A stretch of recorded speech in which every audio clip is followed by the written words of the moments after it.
श्री श्री राधा रमणो जयति भजनिताय गौर राधे श्याम। जप हरे कृष्ण हरे राम। चरित सुधा श्री श्रीमद राधा रमण चरण दास देव बाबा जी महाशय बड़े बाबा का जीवन चरित्र। मूल बंगला संपादक प्रकाशक श्री रामदास बाबा जी। आनंद मित्र से भेंट। संसार में दृश्य सभी पदार्थ भगवान का प्रकाश हैं। इसलिए हम यदि किसी से घृणा करते हैं या किसी की अवहेलना करते हैं तो अधर्म करते हैं। आनंद बाबू, तब तुम मेरे आचार व्यवहार से घृणा क्यों करते हो? नवदीप, यदि मैं तुमसे या तुम्हारे आचार व्यवहार से घृणा करता तो तुम्हारे पास खाने के लिए आता क्या? आनंद, तुम मुझसे घृणा नहीं करते? नवदीप, मेरा तो यही विश्वास है, कम से कम घृणा न करने की यथासाध्य चेष्टा करता हूँ। आनंद, तुम्हारी बातों में पाश्चात्य भाषा और आचार व्यवहार के प्रति कटाक्ष रहता है, मैं ऐसा समझता हूँ। नवदीप, कभी नहीं। कटाक्ष तो है सिर्फ स्वधर्म त्याग के प्रति। सर्वेश्वर सर्वांतर्यामी मंगलमय भगवान ने जिस व्यक्ति को जिस स्थान में, जिस काल में, जिस अवस्था में जन्म दिया है, वो यदि तदनुकूल आचरण न करे तो उसका अमंगल होता है। हम अपनी अपनी विद्या बुद्धि के अहंकार में मत हो एक मनगढ़ंत उन्नति की कल्पना कर दूसरों के आचार व्यवहार या धर्म का अनुकरण करने लगते हैं। क्या ये कभी हितकर हो सकता है? इसी बात को लक्ष्य कर गीता में भगवान ने अर्जुन से कहा है, स्वधर्मे निधनम श्रेया पर धर्मो भयावह। आनंद, तुम कहना चाहते हो कि अंग्रेजी शिक्षा या पाश्चात्य सभ्यता में कोई सार नहीं है? नवदीप, नहीं, ऐसा कोई धर्म या व्यवहार नहीं हो सकता जिसमें सार न हो। फिर भी देश काल पात्र के अनुसार अवस्था को समझकर व्यवस्था करनी चाहिए। वात के रोगी को कुनैन खिलाने से कैसे काम चलेगा? स्वधर्म को त्यागने का उपदेश भ्रामक है। आनंद, यदि स्वधर्म में कोई भ्रम हो तो भी क्या उसका आचरण करना चाहिए?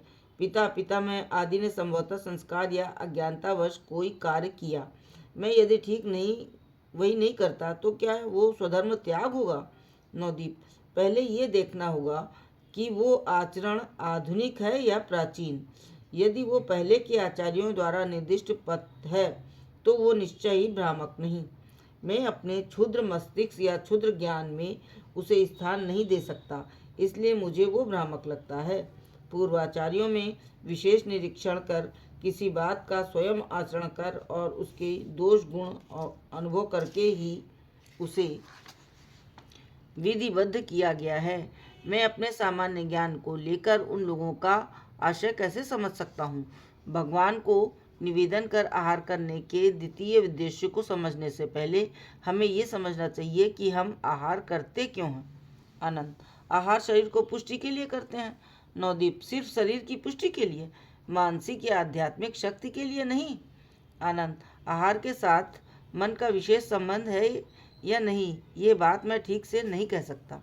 नवदीप, क्यों भाई? सोच कर देखो, आहार के साथ मन का कितना निकट संबंध है। एक दिन यदि तुम ठीक समय पर खाना नहीं खाते तो तुम्हारा मन कितना शांत हो जाता है। आहार करते ही मन कितना शांत हो जाता है, ये तृप्ति कौन अनुभव करता है?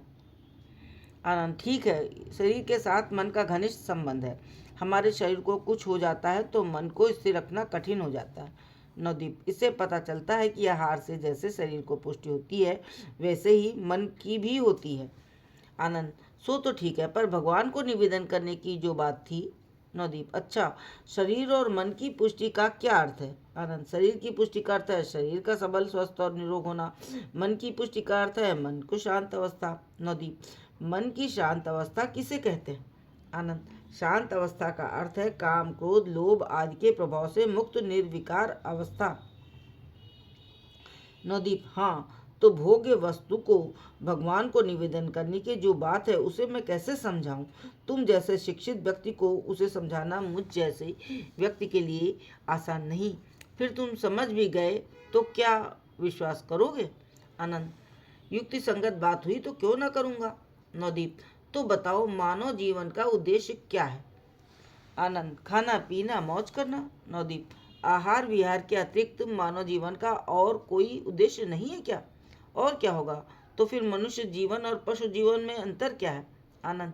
पशुओं का आहार सीमाबद्ध होता है, उनकी इच्छा शक्ति उतनी विकसित नहीं होती। मनुष्य स्वाधीन है, स्वेच्छानुसार कार्य कर सकता है। नवदीप। अच्छा, तुमने जीवन का उद्देश्य बताया आहार विहार, इसका क्या अर्थ है? क्या कभी सोचा है? आनंद। इसमें सोचने की क्या बात है? नवदीप। है क्यों नहीं? बताओ, तुम आहार क्यों करते हो? आनंद। भूख मिटाने के लिए और शरीर को पालने के लिए। भूख क्या चीज है? भूख का अर्थ है अभाव। नवदीप। यदि अभाव को दूर करना ही आहार का प्रमुख उद्देश्य है तो चाहे कुछ खाकर काम चला सकते हो। दूध, घी, कढ़ी, पुलाव आदि खाने की इच्छा क्यों करते हो? आनंद।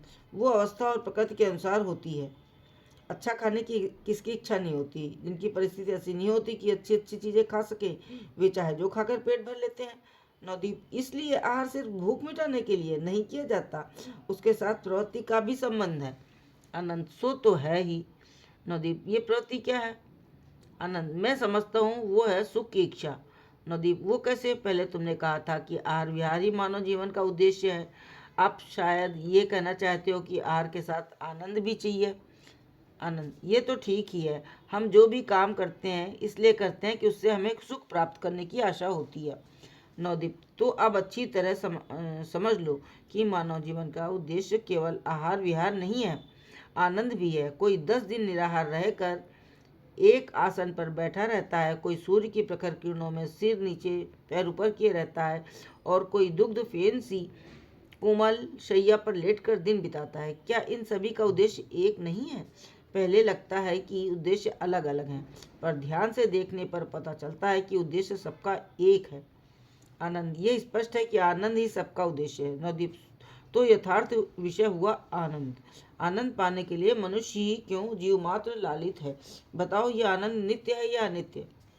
आनंद। जब जीव ही नित्य नहीं तो उसका आनंद कैसे नित्य हो सकता है? नवदीप। आश्रय के साथ आश्रित का कोई भी निकट संबंध नहीं हो सकता जिससे आश्रय की अनित्यता की आश्रित की अनित्यता हो। आनंद नित्य वस्तु है। सच्चिदानंद आदि पुरुष गोविंद की अवलादनीय शक्ति ही वृत्ति विशेष है। आनंद अप्रकृत है। हम संसार में जो आनंद उपभोग करते हैं वो उस आनंद की छाया मात्र है। आहार विहार संयोग वियोग आनंद नहीं, आनंद के सहायक हैं अथवा अवलंबन है। मान लो तुम्हें कटक से पुरी जाना हो तो तुम्हें पहले घोड़ा गाड़ी से और फिर रेलगाड़ी से जाना होगा। पूरी तुम्हारा प्राप्ति विषय है और रेलगाड़ी आदि सभी वस्तुएं उस विषय प्राप्ति की सहायक या अवलंबन है। उसी तरह आनंद ही एकमात्र प्राप्ति विषय है, संसारिक व्यापार उसके सहायक मात्र हैं। आनंद। अच्छा, ये जगत प्राकृत है या अप्राकृत? नवदीप। ये जगत प्राकृत है। आनंद। सांसारिक व्यापारों का अवलंबन लेकर चिन्मय अर्थात अप्राकृत आनंद का उपभोग किया जा सकता है।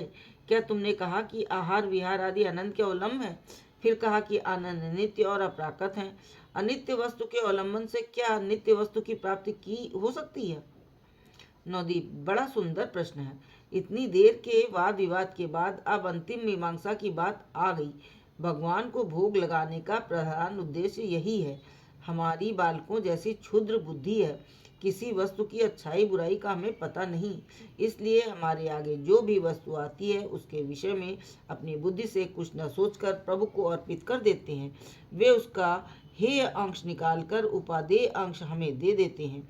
कोई बच्चा एक अच्छा पका हुआ बेल पाकर बड़े आनंद से अपने पिता या माँ के पास ले जाता है।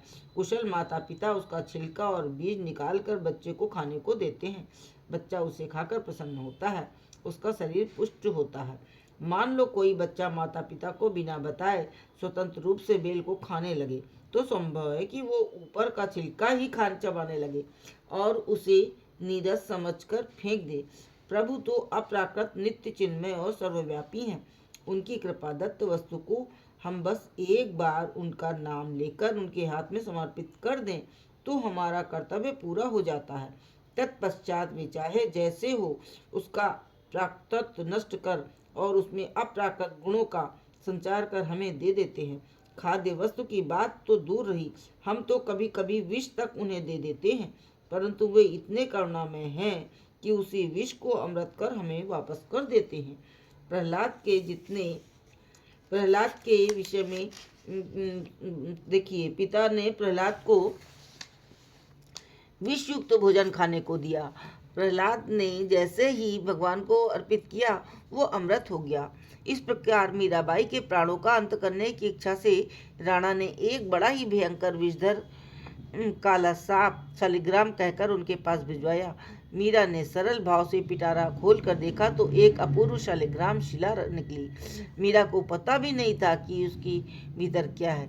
राणा ने सांप को शालिग्राम कहकर भेजा था, इसलिए परम दयालु भगवान ने उसी नाम के प्रभाव से पिटारी के भीतर से काला सांप दूर कर स्वयं उसमें प्रवेश किया। हाय रे जीव, ऐसे दयालु प्रभु को भी बजना नहीं चाहता। आनंद, तुम लोग जो कुछ भी करते हो क्या भगवान को बताकर करते हो? नवदीप, उन्हें बताकर करने की चेष्टा करते हैं। अच्छा सोचो, तुम किसी काम को गुप्त रूप से करना चाहते हो। मान लो कोई दूसरा आदमी तुम्हें इस काम को करता देख ले तो क्या करना उचित है? आनंद, और क्या करना? जब उसे पता ही चल गया तो उसे सभी बातें बता देनी चाहिए। नवदीप, तो देखो, भगवान विश्वतश्चक्षु सर्वांतर्यामी सर्वनियंता है। तुम कितने ही गुप्त रूप से कोई कार्य क्यों ना करो, वे सदैव तुम्हारे पास रहकर हंसते रहते हैं। तुम्हारे जानने से पूर्व भी वे जान जाते हैं, तुम्हें न देखने पर भी वे देख लेते हैं। अब बताओ, जो सब कुछ जानता है उससे किसी बात की गुप्त रखना मुक्ता है कि नहीं? आनंद, उन्होंने सब कुछ जान लिया, ये मैं कैसे समझूं? नवदीप, ये बात दूसरे को समझना कठिन है। अच्छा मैं तुमसे पूछता हूँ, ये बात दूसरे को समझाना कठिन है। अच्छा मैं तुमसे पूछता हूँ, तुम जब कोई अन्याय करने या झूठा मुकदमा लड़ने जाते हो उस समय तुम्हारे हृदय में क्या किसी तरह का डर अथवा संकोच नहीं होता? आनंद, कभी कभी होता है, पर वो एक आध मिनट में गायब हो जाता है। नवदीप, इसका होना ही एक बात का द्योतक है कि भगवान ने जान लिया। तुम्हारी कोई गुप्त बात किसी को जरा पता चल जाती है तो मन में भय आ जाता है। उसी तरह जब लोगों की निगाहों से बचकर अत्यंत गोपन में गहन रात्रि में घर के भीतर कोई पाप कर्म करने को होते हो तो मन में भय का संचार होता है। क्यों? इसलिए कि उस पाप कर्म का अंतर्यामी विश्वतश्चक्षु भगवान को पता चल गया। इस बार आनंद बाबू का हृदय न जाने कैसा हो गया। दोनों आंखें लाल और सजल हो गईं। गदगद कंठ से बोले, भाई, जो व्यक्ति घोर पापी, प्रवंचक, असदाचारी और लंपट है, जिसके पापों का अनंत काल तक नरक यंत्रणा भोगने पर भी प्रायश्चित नहीं हो सकता, उसका क्या उपाय है? इस बार आनंद बाबू का हृदय न जाने कैसा हो गया। जय जय श्री राधे। जय हो बड़े बाबा।